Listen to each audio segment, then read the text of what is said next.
Welcome back to another episode of More Than Just a Car Story. Today we are doing a 2001 Chevy Monte Carlo SS that my dad purchased in the February of 2011. This car in particular, he decided to pick this one out because he was torn between trying to get a New Edge Mustang at the time or a Chevy Monte Carlo. And we decided that it was probably for the best we went with the Chevy Monte Carlo just for the fact it was a little bit bigger, a little bit more versatile, much more comfortable. And being that me and my younger sister were both kids, we still all had to ride in the car together all the time. So it was just more practical at that point in time.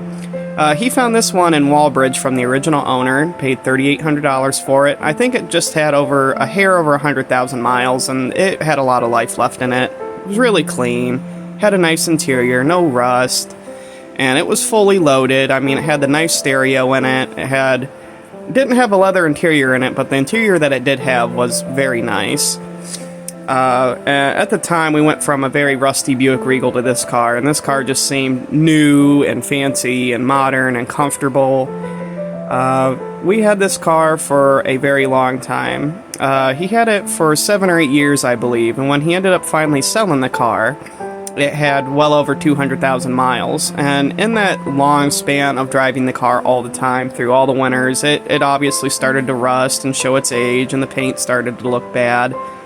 But I do remember when we first got it and how much we enjoyed driving around in it and going on a lot of road trips in it and just having a good time with it. It was our chance to have a newer car that we could drive all the time but still enjoy, and for being a newer vehicle, because we're more of a classic car type, you know, but this for a newer vehicle was a very nice car. Beautiful color, that burgundy color.